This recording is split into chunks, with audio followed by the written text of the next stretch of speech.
寿司ロールというお店に来ました。イラクでね、どんな寿司が食べれるのかちょっと正直全然想像がつかないんですけれども、すごいですね。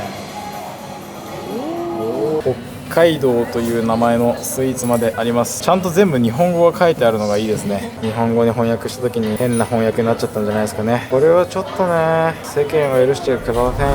イラクの首都バグダッド。これまで戦争やテロといったネガティブなイメージで語られてきたこの街にもまだほとんど知られていない全く別の顔があります。今回はそんなバグダッドで密かに広がりつつある日本食ブームに注目し、市内の人気寿司店を訪ねました。イラクで提供されている寿司とは一体どんなものなのか。その前にまずニュースではなかなか伝えられないバグダッドの日常の街並みからご覧ください。バグダッドの滞在、今日で3日目です。今日はですね、これからお昼ご飯でバグダッド市内で寿司が食べられる場所があると聞いたので、そこに向かおうと思います。ただね、今日はね、バグダッド天気が砂嵐で、これから砂嵐が吹くっていうことが予想されているみたいなんでね、ちょっとね、外で撮影しているとカメラがね故障したりするのは怖いんで、なかなか今日は外で撮影するのが難しいかもしれないんですけれども、バグダッドのね今の様子についてお伝えしていけるように今日も頑張ろうと思います。今日は比較的気温が低いですね。おそらく砂嵐のおかげというかせいというか、空がね曇ってるから太陽の直射日光が遮られて比較的今日は涼しいです。涼しいっつってもね35度ぐらいは今あるかな。35度弱は多分あると思うんで、でもね昨日はもうこの時点で40度ぐらいあったんで、今日は比較的過ごしやすそうです。ただね、砂が吹くとカメラがね壊れちゃうと思うんで、できる限りの取材をしていこうと思います。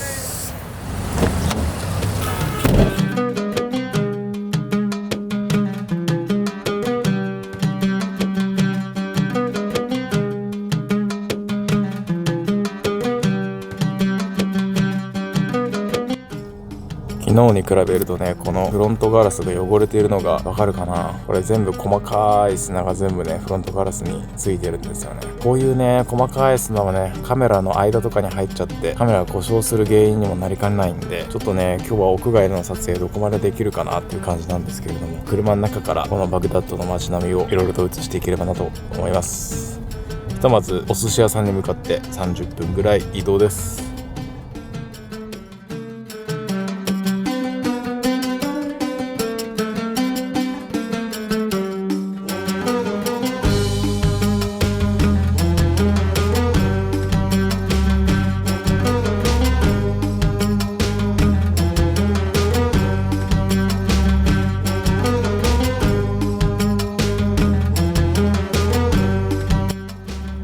高藤さんが最初にバグダッド入った時って2003年の、イラク戦争の時だったと思うんですけど、当時と比べて今のバグダッドってどういった変化が目につきますか？変化しているところと変化していないところといろいろありますけど、変化しているところで言うと、まず車のフロントガラスが割れてないのが一番すごい私は感慨深い。2003年はほぼ全ての車が銃弾の跡ついてたり、とにかく割れてない、ひびの入ってない車がなかった。今なんか全部フロントガラス綺麗ですよね。綺麗な車も多いですね。結構感慨深いですね。そのフロントガラス割れたっていうのはその米軍とイラク軍のこの戦闘の時に流れ弾当たったりとかして割れてたところですか？流れ弾もそうだし、それから破片が飛んできて車に当たるとか、そういう感じですね。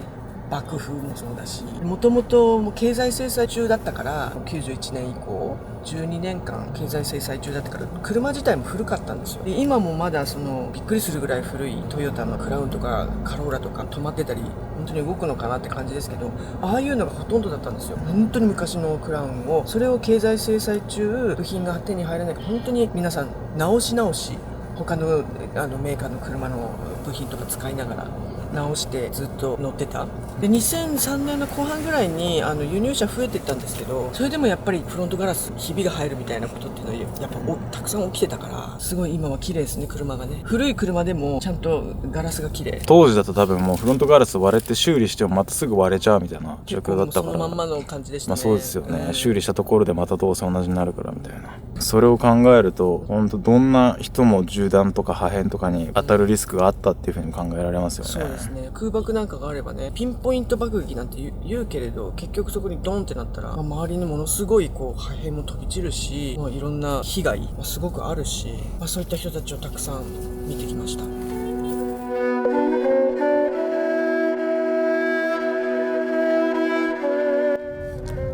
ああいう高い建物見るとね、空がすごいこう砂ぼこりというか砂嵐で曇っているというか汚れているのがすごい分かりますね。街中もねちょっと昨日に比べると全体的にもやがかかってるような感じがありますけど、やっぱ高い建物見ると、上の方見るとね、明らかにこう視界が悪いってことが分かりますね。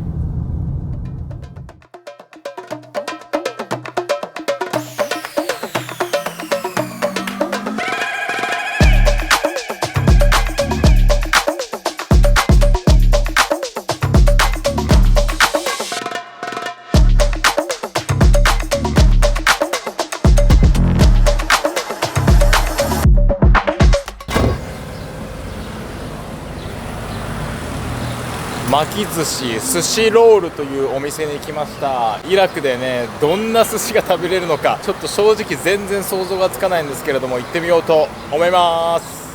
す。すごい、お店はめっちゃおしゃれな雰囲気ですね。音楽もなんかいい感じで。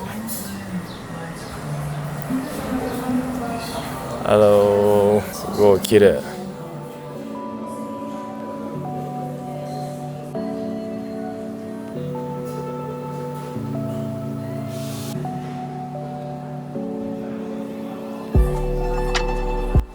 すごいですね。メニューももう電子版なんですね。そうですね、もうほとんどどこもこんな感じです。あ、そうなんだ。へえ、いろんな種類があります。マキロール、フライドロール、ね、これなんかカリフォルニア的なね。やっぱ寿司だと日本人としてやっぱテンション上がりますよね。こんなのもありますよ。船盛り64巻。64巻だといくらぐらいですか14万イラキディナールなので、だいたい1万4000円ぐらい。？1万4000円ぐらい。やっぱお寿司になるとちょっとやっぱり値段は高いですね。めったに食べれるもんじゃないですね。こういう場所に来る現地の方っていうのはやっぱ富裕層の方がやっぱ多いですよね。そうですね。これ生魚ってどうやって持ってきてるんですか？どこから持ってきてるんですか？いやー、多分冷凍ですよ、間違いなく。どこだろう、ガルフ、アラブ諸国のどこ、ドバイとか。こっちの方がフレッシュな魚手に入るみたいな話とかしますよね。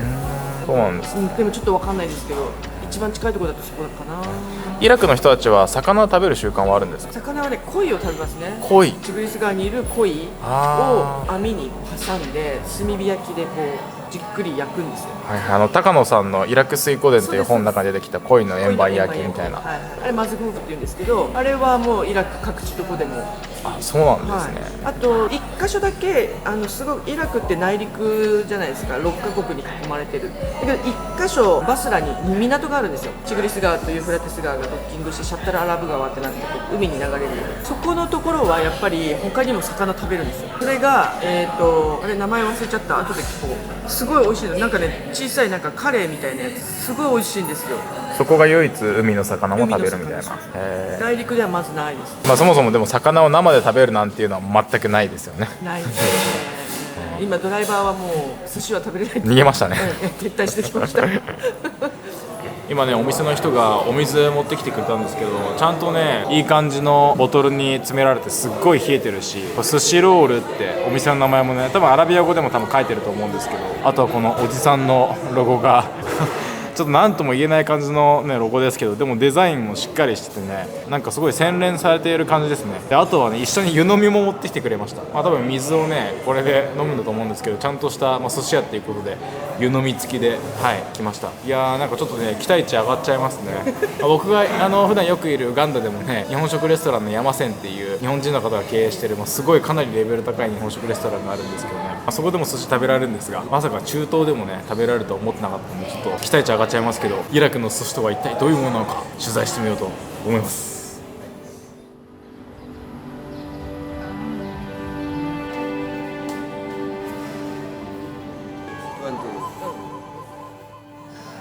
かつてはイラクと日本も民間の交流が多くて、日本企業もたくさん入っていたっていう話を聞いているんですけれども、そういった日本とイラクの関係性っていうものはいつぐらいからだんだん減っていったんですか？私は2003年からなので、よく話を聞かせてもらってたのは、当時バグダッドに駐在していた商社の方とか、それから建設会社の方とか、大手のね、そういった方々に、某大手建設会社とかの方々に聞くと、もうやっぱり70年代から80年代にかけて、とにかくその JAL が直行便をババグダッドに飛ばすぐらい本当に日本人がイラクにいっぱいいて、これは鹿島建設の OB の方の話ですけど、日本が高度経済成長が落ち着いて建設が一通りね全部終わったところでサダム・フセインに声をかけられてイラクの建設を、でその時にすごい独裁者だから怖いイメージがあったんだけど、どんだけその賄賂とかも要求されるのかと思ってビクビクしながら行ったんだけど、非常になんかこうクリーンに誠実に、でそこからすごいもうほとんどの病院、それからもう大きな建物の全部ほとんどどこの県に行っても日本が当時1980年代に作った病院を見ることができる、今も見れるんですけど、ほとんど全部の大きい建物、大学もそうですし、それからそのバグダッド市内でいうと桃の形のその戦没者記念碑があるんですけど、あれも日本なんですよね。とにかく大きな目立つ病院はじめ大学はじめ大きな建物は日本が作って、プラスその病院の中の医療機器、そういうのも商社がたくさん入ってる。だからもう本当にその方の言葉を借りると、いや本当にサダムに助けられたよみたいなことを言ってましたね。日本人がサダム・フセイン政権に対して抱いているイメージとはかなり違いますね。昨日のねおじさんも74年から77年にかけて日本企業で働いてたみたいな、田中さんと宮城さんだったかな、とかって言ってましたけど、そういう話いっぱい聞くんですよ。で2003年に入った時にもうこんにちはとかって言って声かけられることがよくあって、で聞くと日本企業で働いてましたみたいな、うちの奥さんがドルマをね家庭料理を作って単身で来ている日本のビジネスマンを家にご飯に招待したみたいな話とかいっぱい聞きましたね。それから日本の方からも日本でイラク戦争後すごくイラクが気になってるっていう方々がいや昔こういう企業に働いていてこういうのを作ったんだ、道路作ったんだとかってお話聞かせてもらうんですけど、その当時のねお写真見せてもらうと、バグダッドの1970年代80年代すっごいなんていうんですかね、これはパリですかみたいな。一番びっくりするのが女性たちが結構膝上のミニスカート履いて、でなんかカフェでなんかこう足組んでなんかこうお茶飲んでるみたいな、こうヒジャブじゃなくてこう普通にこうなんていうのヨーロッパみたいな雰囲気の写真とかバグダッドのすごいあって、今も名残でダブルデッカー2階建てバス走ってたりしますけど、やっぱりイギリスの影響もあってダブルデッカーがこう走ってる写真なんかはイギリスみたいな。2003年の時にはもうすでにもうなんか爆撃の後みたいな感じがあって、そういう感じだったけど、当時バグダッドに駐在してたビジネスマンの方の話っていうのは全然違う。だから逆にそのビジネスマンの方々は私のイラクの戦場の話を聞いてものすごく衝撃を受けて、今企業で勤めてないけどイラクのためになんか個人的にしたいなみたいなこととかすごくおっしゃっていただいたりとかして、加藤さんの目から見て、歴史を振り返るとやっぱ何がきっかけでこのイラクと日本のかつて盛んだった民間の交流が今のようにこう大きく減っていってしまったと思いますか？そうですね、やっぱ戦争の影響は多分大きいんじゃないかなと私は想像するんですよね。例えばその80年代はイラク戦争っていうのがすごく6年以上かな続いて、86年ぐらいまで続きますよね。やっぱりその戦況が悪化してみたいないう中で、例えばイランからも日本人邦人を救出するみたいので日本政府が飛行機出せなかったからトルコ政府が出したみたいな話とかありますよね。それと同じようにイラクにいた日本人の方々邦人もやっぱり撤退しなきゃいけないということになっていったんじゃないかなと思いますね。でその後に今度は91年湾岸戦争、お父さんブッシュの攻撃がありますよね。あれは結構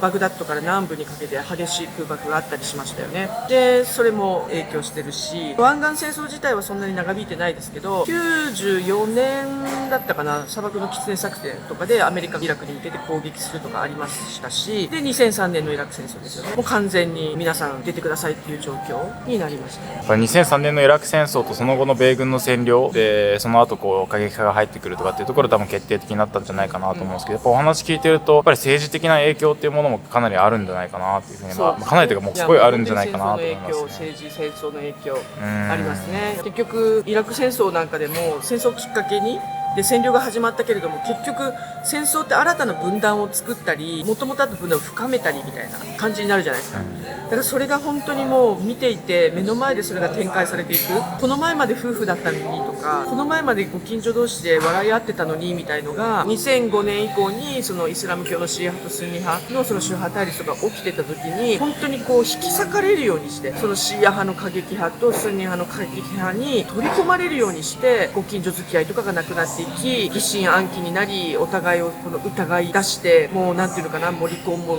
増えたし、そういったのがあったんですよね。なんか本当にこうイラクが今本当になんていうのかな、そういったさまざまな試練を乗り越えて人々がもう一度こう立ち直ろうとしてる、そういう感じがしますね。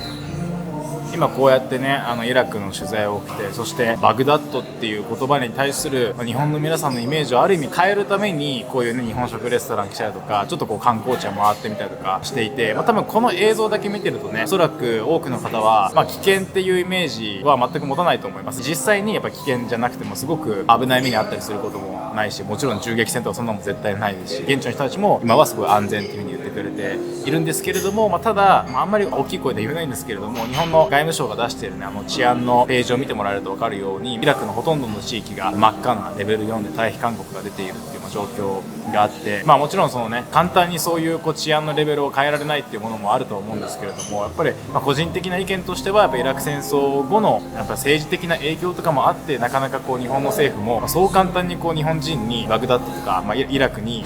行ってほしいとは思えない。もちろんイスラム国のこの影響とかもあるとは思うんですけれども、やっぱりイラク戦争後のこのアメリカとの関係性とか、日本の自衛隊も派遣していたっていう過去とか、そういう政治的なものもあって、なかなかイラクに対する治安レベルを引き下げられないっていうところもあるんじゃないかなっていうふうに、個人的には感じますね。僕もねやっぱこういう動画を作って皆さんにぜひイラク遊びに来てくださいっていうふうに気軽にはやっぱ言えないんですよね。やっぱり日本の政府としては退避勧告を出しているような地域なので、ただやっぱり皆さんがイラクに対して抱いているイメージ、バグダッドに対して抱いているイメージっていうものが今の現実とはかなり乖離があるっていう、やっぱりイラク戦争、イスラム国辺りでやっぱり止まっちゃっているこのイメージとか知識とか情報っていうものもぜひちょっとでもアップデートしていただきたいと思って、あえてねあんまり戦争とかテロとか、そういう側面ではないところのイラクもお伝えしたいと思って今現地で取材をしているという感じです。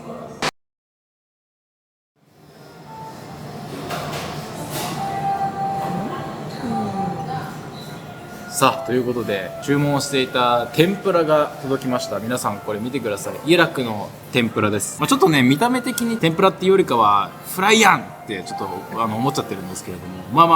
宮崎県の人がね東京でチキン南蛮食べてこれはチキン南蛮じゃないっていうのと同じような感じかなと思って、これはこれでね楽しもうかなと思います。ソースが2種類ついてるんですよ。このなんだろうな、ちょっと酸味を感じるスープと、あとはタルタルソースみたいな感じかな。天ぷらというよりかフライって感じですけど、せっかくなんで、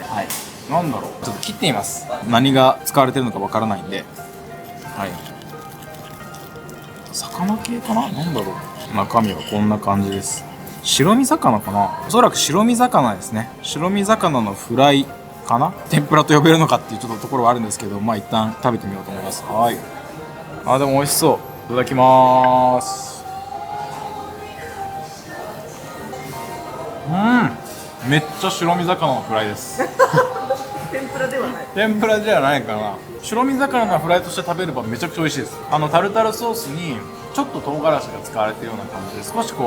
辛みがあるんですけど、外もね衣もすっごいサクサクしてるし、中の魚もすごい柔らかくてとろっとするような感じがあって、もうこれはこれで普通に美味しいですね。ただやっぱね本場の天ぷらを食べてほしいなって思いがちょっと日本人として湧いてきちゃいますね。すごいですね。しっかり盛り付けされてる。綺麗ですね。めっちゃ綺麗です。皆さん寿司が到着しました。すごくないですか、この綺麗な盛り付け。全部で28貫あるんですけれども、ちょっと説明すると、これがですねツナとマンゴーとキャビア、そしてこれがエビで、これが揚げているみたいなんですけれども、サーモンとアボカドかな。これがゴールデンロールって言って、これも中にサーモンが入ってるんです。これがスパイシーサーモン、これがゴマとアボカドかな。そしてこれがなんだっけ、クラブ、カニか、カニとサーモンかな。一番手前にあるこのマヨネーズが乗っているやつがグリルドサーモンですね。炙りサーモンか。じゃあせっかくなのでちょっとわさびを取って、じゃあ僕はグリルドサーモン食べてみようかな。炙りサーモンですね。ちょっとだけ醤油をつけて食べてます。じゃあいただきます。おいしい。おいしい。しっかり炙りサーモンで、この上に乗ってるね味付けのソースがめちゃくちゃ合う。マヨネーズもしっかりあって、でもご飯もちょっとやっぱり日本で食べる寿司に比べるとちょっとねやっぱりねちょっとした感じがあるんですけど、でも全然外国で食べる寿司としてはかなりレベルが高い寿司なんじゃないかなと思いますね。美味しい。で今僕の隣にねランディさん、通訳をやってくれてるランディさんがいますので、せっかくなんで彼女にも1個食べてもらおうと思います。So please choose one. はい、ありがとうございます。I will choose the salmon. Okay, spicy salmon. Yeah. Try it alone without Without- soy okay, sauce. yeah. Let's try.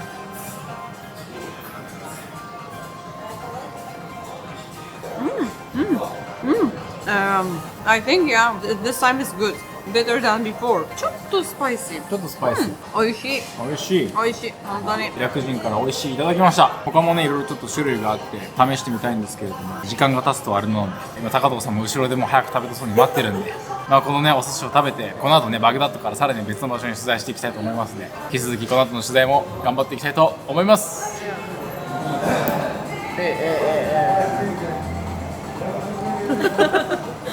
味付けも、醤油なくても全部普通にこう食べられるような、ちょっとこうソースとかマヨネーズとか味付けとしてね効いている感じで、日本人がね日本で食べてるこう普通のこう生の魚の寿司に比べると、ちょっとやっぱりねそれを寿司というならばちょっとねこう、そういうこう生の魚を思いっきり使ってるってそういう寿司ではないのであれなんですけど、それも多分ねきっとやっぱりイラクの人たちの口に合うようにちょっとこうローカライズして寿司とか醤油とかわさびとかなくても多分食べられるような、そんな多分味付けにしてるんじゃないかなと思います。 The problem,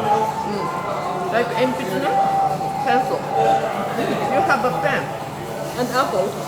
じゃあ最後にですね、やっぱり日本人なら生の魚の寿司は欠かせないだろうっていうことでね、ツナとつまりマグロとそしてマンゴーとキャビア、初めて見ましたよ。マグロの上にマンゴーとキャビアが乗ってる寿司。果物のマンゴーとキャビアを乗せるって発想はなかったんで、ちょっとどんな味がするのかわからないんですけど、これはもうちゃんとね醤油をつけていただいてみようと思います。軽くい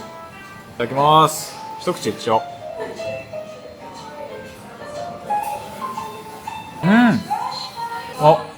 意外とマグロにマンゴーが合いますね。このマグロの食感とこのマンゴーの食感が結構近くて、あんまりこう口の中でバラバラとこう来るような感じじゃなくて、結構ミックスするし、マンゴーの酸味が意外といいアクセントになって結構これ美味しいです。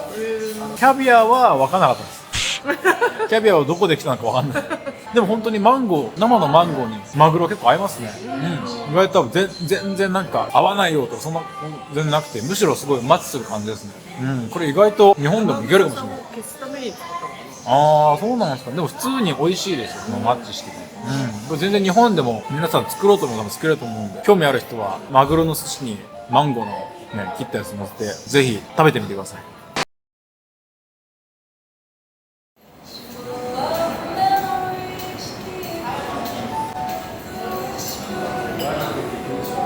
今ね、お店の皆さんと一緒に記念写真を撮ってきました。日本食料理屋さん行くとやっぱ本物の日本人が来たっていうことで結構皆さんすごいね嬉しいらしいです。写真とかね動画を撮ってお店のインスタグラムのリールになんか多分アップしてくれるのかな。昨日行ったもちハウスとかもそうなんですけど、もちハウスに関してはインスタグラムのフォロワー10万人ぐらいいるかな。マルコラーメンもインスタグラムのフォロワー確か5万人ぐらいいて、ちょっとここで何人いるか分かんないんですけど、結構こう皆さんねインスタとかを活用して集客をすごいしてるらしいんですよ。しかも結構おしゃれなリール動画とか皆さん作っているんで、やっぱりねこのイラクでも SNS が普及したことでみんながねこういう新しい食事を食べに来たりとか、あとはインスタ映えするような、寿司とかもまさにそうだと思うんですけど、インスタ映えするようなね食事とかを取りに来るっていう若者とかも増えているみたいで、やっぱり SNS がもたらしている影響って大きいんだなってことを実感しますね。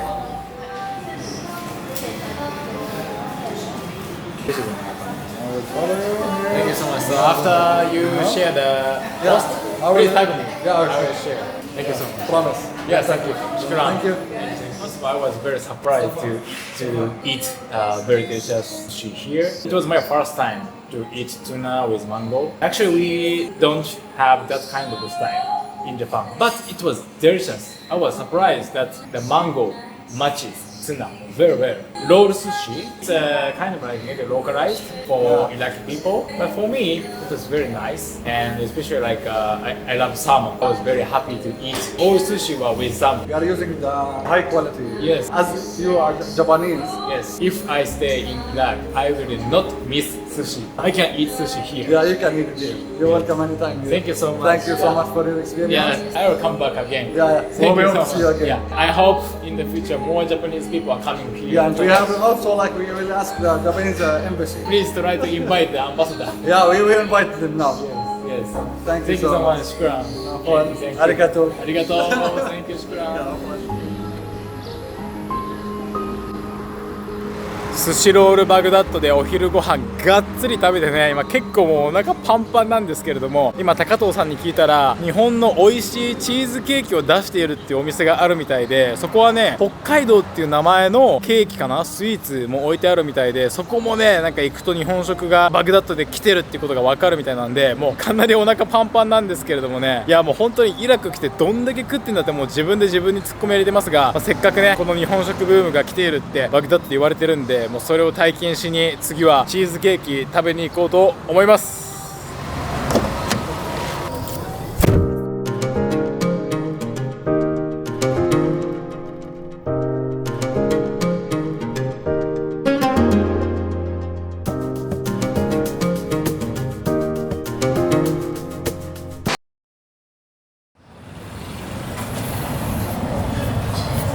おー、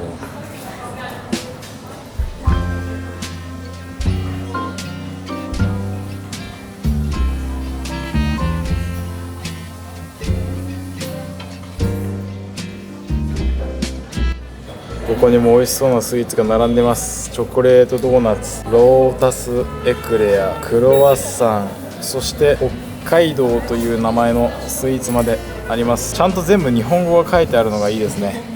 10人の女王、何なんだろう、10人の女王っていう名前のお菓子とか、僕の方にはチョコレートエクレアとか、うわーめちゃくちゃ美味しそう。これはちょっとね YouTube では発生するのがはばかられるような、一体何があったらこの名前になってしまうのか。きっとね日本語に翻訳した時に変な翻訳になっちゃったんじゃないですかね。これはちょっとね世間は許してくれませんよ。今いるねアンクルオタッキっていうお店のインスタグラム見てみたんですけど、すごくないですか。フォロワー15万人いますよ。ナンバーワンジャパニーズデザート、日本のデザートで一番を歌っているアンクルオタッキ、どんなデザートが食べられるんでしょうか。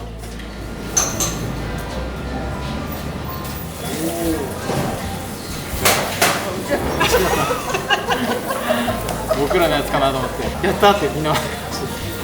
日からもうずーっとね甘いものたくさん食べてるんですけど、普段僕あんまり甘いもんね食べないんで結構きつくなってきたんですけど、まあせっかくなんでねイラクにいる間ぐらいはもうハメ外して甘いものいっぱい食おうかなと思います。たい焼きもすごいですね。北海道あら北海道、めっちゃ夏、北海道民歓喜ですよ。高藤さん北海道ですもんね。名前がスイーツに使われている甘党の人にはたまらないですね、イラク。じゃあねこれお店ではジャパニーズケーキ、日本のケーキっていう名前で売られてるんですけど、チーズケーキみたいです。これちゃんとっていうか日本の国旗もね上に飾ってあって、このアンクルオタキっていうお店の、オタキっていうのは大滝なんですよね。だからわかんないんですけど大滝さんがかかってるのかな、ちょっと謎なんですけど、アンクルオタキ、大滝おじさんっていう名前なんですけど、もうおそらく大滝おじさんの顔がロゴになってるんで、それがこう書かれていて、であとはねやっぱ昨日のお店でもありましたけれども、こういうねヌテラソース、チョコレートソースが一緒についてくるっていう感じで、見た目ねシフォンケーキみたいなんですけど、まあでもチーズが練り込まれてるのかな。はい、チーズケーキらしいので、ちょっとねすごい柔らかいふわふわした感じですね。ちょっとしっとりした感じもあるな。じゃあ食べてみます。いただきます。美味しい。ケーキはすごいふわふわしてるんですけど、下の方なのかな、確かにチーズケーキのようなしっとりした感じがあって、ケーキ自体はふわふわしてます。でもちゃんとチーズがしっかりね中に入ってるので、ふわふわしたシフォンケーキにチーズケーキのこうしっとりした食感が最後くるみたいな感じで、めちゃくちゃ美味しいですね。いやーちょっとねイラクいる間本当に太っちゃいそうなんですけど、いやーめちゃくちゃギルティーなんですけど、このチーズケーキにヌテラソースをつけていただきます。うわ、美味しくないわけがない。めちゃくちゃギルティーですね。もう脳から快楽物質ボーンって出るぐらいの、そんぐらいのですけど美味しいです。これはいやこんなのがバグダッドで食えるのってすごいな。もう一ついただいてみようと思います。名前にね北海道ってついてるんで、いや北海道ブランドすごいっすね。中国と台湾だとね北海道ブランドすごいって言いますけど、イラクにまで来てますから北海道ブランドが。白いねこのクリームがついて、このパン自体はフレンチトーストかな、すごい分厚いフレンチトーストっていう感じで、これは切って食べるといいみたいなんで、ちょっとね一口分サイズに切って食べてみようと思います。表面はすごいねパリッとしてる感じ、フォークが入ると下の方は柔らかい、外はねサクッとしてる感じの生地ですけけど中はすごい柔らかいですね。クリームつけてよいしょ。おお、ちょっと贅沢に一気にいってみたいと思います。はい、いただきます。おいしい。これはもう美味しくないわけじゃないです。外はサクッとしたフレンチトーストの生地なんですけど、中はすっごい柔らかくて、生クリームが思ったよりもくどくないっていうか、甘ったるい感じの生クリームではなくて、パン生地とすごいねちょうどマッチしてて美味しいです。すごい。これもめちゃくちゃギルティーだけど、明日からまだまだ取材続きますんで、今日はここで糖分しっかりチャージして明日からも頑張りたいと思います。高藤さん、北海道民としてこの北海道というケーキいかがですか？すっごい美味しかった。すごい美味しい。ほんのりシナモンの香りがして、さっき韓国に行ったみたいにそんなにしつこくないクリーム、そしてすんごいカリカリで、ナイフ入んないじゃんって思うんだけど、さっきのザクってやったら入るの。一気に仲間で。これは近穂に出店しましょ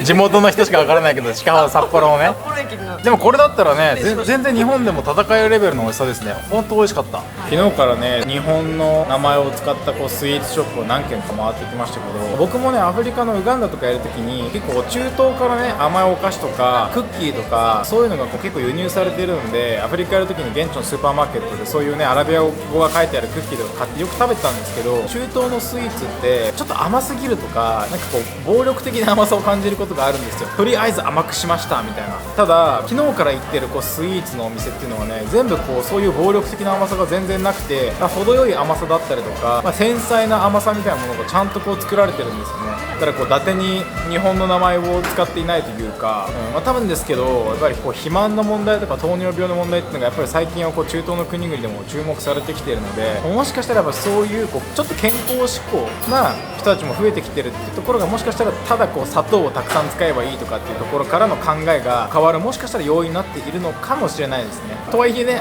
これもねすごい繊細な甘さとはいえ、さすがに毎日食べてたら糖尿病とかになる可能性とかはあるので、ちょっとねこっちにいる間あんまり食べ過ぎないように注意をしようかなと思います。戦争やテロのニュースばかりが取り上げられてきたイラクの首都バグダッド。しかし今回見てきたような日本食レストランやスイーツショップのように、これまで語られてこなかった全く別の顔もあります。この動画がイラクという国を多面的に見つめるきっかけになれば嬉しいです。次回の動画ではいよいよバグダッドを離れ、かつてイラク戦争の激戦地になった地域へ向かいます。イラク取材はまだ始まったばかり。引き続きイラクの知られざる姿を深く取材し、丁寧にお届けしていきますので、チャンネル登録がまだの方はぜひこの機会にチャンネル登録よろしくお願いいたします。今回の動画を通じて少しでも新しい発見や気づきがありましたら、最後に高評価ボタンで応援していただけると嬉しいです。海外で活躍する日本人や大手のメディアでは知れない世界の実情をもっと知りたいという方、ハラカンタの YouTube 活動を応援していただけないでしょうか。ハラカンタの海外取材はハラカンタを応援するサポーターズクラブの皆様のご支援によって成り立っています。もしハラカンタの活動を支えてくださる方がいらっしゃいましたら、ご無理のない範囲で構いません。マンスリーサポーターになっていただけないでしょうか。一口1000円からご加入いただけます。少しでも興味のある方、概要欄のリンクからサポーターズクラブのホームページをご覧ください。ということで今回も最後までご視聴くださりありがとうございました。また次回の動画でお会いしましょう。